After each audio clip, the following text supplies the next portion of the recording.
Udah berguru, masih cari guru yang lain lagi. Apakah Anda merasa berguru di dalam tarekat ini sama dengan berguru syariat lain? Kalau syariat perbanyak gurunya. Ada yang mengajar fikih, ada yang mengajar tauhid, ada yang mengajar imla, ada yang mengajar tajwid, ada yang mengajar ini, ada yang mengajar usul fiqh, ada yang mengajar tarikh, ada yang mengajar tafsir, ada yang mengajar hadis, ada yang mengajar khutbah, ada yang mengajar macam-macam. Perbanyak kalau guru syariatnya. Tapi kalau guru yang nanti akan mencatat siapa yang akan menjemput kita mati, tukang catatnya cuma satu yang disebut dengan mursyid tarekat. Kalau bersyariatnya ramai-ramai dah kepada ayahanda guru Kashful belajar, kepada ayahanda guru Syahrawi belajar, kepada guru-guru yang lain belajar, puas-puaskan. Tapi ingat, Anda mati nanti harus dicatat. Adakah yang akan menjadi penyatat kematian Anda untuk dijemput siapa? Ini kita berbicara tentang babul wilayah. Kita masih belum menuntaskan pembahasan babul wilayah. Sebelum kita memasuki babul nubuwah, sebelum kita memasuki lagi babul yang disebut dengan al-uluhiyah. Sangat tinggi, bicara masalah ini sangat tinggi. Kesian juga, udah panas-panas ya. Kemudian kita bahas dengan bahasan. Tapi karena ada sebuah keinginan untuk meluruskan hal-hal yang ada. Ingat bahwa tarekat Alawiyah adalah tarekat yang mendidik hati ittiba kepada Rasulullah.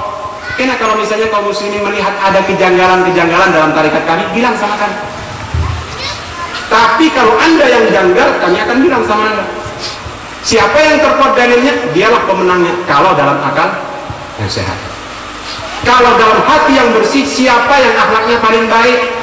Apakah yang tidak bertarekat ataukah yang sudah bertarekat?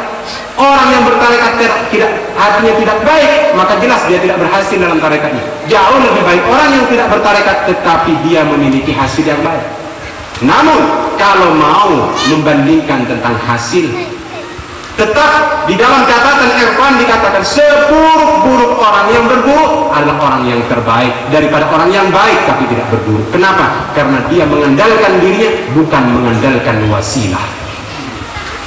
Suruh berwasilah lagi. Sebaik-baiknya wasilah itu cucu Rasulullah Sallallahu Alaihi Wasallam yang mengajarkan ulama Banjar itu habaib, yang mengajarkan ulama-ulama Jawa itu habaib. Semua yang mengajarkan umumnya habaib, bukan hanya di Indonesia, di Singapura, di Malaysia, di Filipina, di Thailand. Semuanya dakwah Islam itu yang menyampaikan bangsa habaib, yang mengajarkan ngaji bangsa habaib, yang mengajarkan tarekat bangsa habaib. Sehingga 90% tasawuf itu disampaikan oleh habaib. Ini udahlah gurunya bukan habib, kada jelas kitabnya, kada tahu bahasa Arab, kada tahu tafsir, kada tahu ini, kada tahu. Yang tahu cuma ma'rifatullah. Mudah saja ma'rifatullah. Ma'rifatullah bil lisan, dengan bahasa lisan. Jelas yang mampu berdalil lebih baik menyampaikan secara lisan daripada yang tidak mampu secara argumentasi, sehingga nanti kelihatan dalil-dalilnya itu sangat jauh dari Al-Quran dan hadis. Kalau Anda mengatakan ma'rifatullah dari sisi bagaimana jiwa untuk mencari Allah dalam sir-sirnya, tentu permainannya bukan diri. Itu bedanya. Kalau orang-orang yang bermakrifat dengan dirinya sendiri, pasti yang datang dirinya. Kesian dia. Karena kalau aku mati yang datang itu diri nih. Tanya, kapan kita mati nih? Oh, kita mati tanggal sekian, hari ini jam sekian. Oh, udah aku tahu kapan dia mau mati. Yang kita tidak pernah main diri, kita main Rasulullah. Tanya sama Rasulullah, tanya. Nah, bahasanya Rasulullah yang datang kepada kita, itulah diri kita, kata mereka. Ya sudah, terserahlah. Pokoknya yang datang Rasulullah, saya bilang Rasulullah. Nah, yang dia tidak, siapapun yang datang, diri dia. Mau Rasulullah, kayak mau jin, kayak mau siapa, kayak diri aku. Akhirnya dia susah membedakan mana sejatinya diri, mana sejatinya Nabi, dan mana sejatinya iblis dan hayawan. Ini yang dikatakan, bila tidak memahami konsep yang empat tentang diri, maka sungguh dia adalah orang-orang yang tidak bisa ditemukan kepada nilai-nilai kebenaran, melainkan dia semakin jauh, dan semakin jauh. Hadirat yang dimuliakan oleh Allah, hari sudah semakin tinggi. Panas sudah mulai menyerang, keringat sudah mulai berkucuran. Kita berharap kepada Allah pertemuan ini dirahmati, diberkahi, Yang telah memberikan bantuan semoga dibantu oleh Allah, yang memberikan pertolongan semoga ditolong oleh Allah dan dipermudah urusannya. Yang hidup yang berkumpul ini semoga diberi oleh Allah Subhanahu wa taala usia yang berkah, dan yang meninggal dari datuk-datuk kita semoga pula oleh Allah Subhanahu wa taala terberkahi karena perbuatan kita selaku cucu-cucunya. Semoga Al-Faqihul Muqaddam memantau acara ini, mendoakan secara khusus dari panitia-panitia dan secara umum kepada pihak yang membantu agar mereka kelak matinya dijemput oleh Al-Faqihul Muqaddam Muhammad bin Ali Ba'alawi. Jangankan hanya menolong orang semudah, kata beliau, seluruh dunia yang masih berstatus umat datukku aku dapat menolongnya.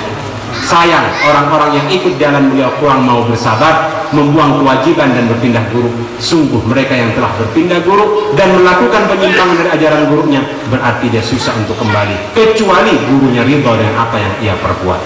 Hadirin hadirat yang dimuliakan oleh Allah, karena pembahasan tentang ma'rifatullah dan ma'rifatun nafs sangat luas dan tidak bisa kita selesaikan dalam pertemuan yang hanya satu hari, sehingga sedikit tentang Al-Faqihul Muqaddam saya telah sampaikan bahwa beliau adalah cerminan dan panutan kami di dalam berspiritual untuk mendapatkan kematian yang baik, husnul khatimah. Namun sebelum kita mati, kita memiliki hati yang baik terhadap dua orang tua, terhadap guru, terhadap masyarakat, terhadap pemerintah, terhadap ulama. Kita jadi orang yang baik dalam hidup, mati yang baik, dan nanti dijemput oleh jiwa yang baik. Terserah dia disebut Rasulullah ataukah dia diri kita. Yang jelas Rasulullah adalah Rasulullah, kita adalah kita, dan sebaik-baik dari antara kita adalah yang dijemput oleh Rasulullah Sallallahu Alaihi Wasallam.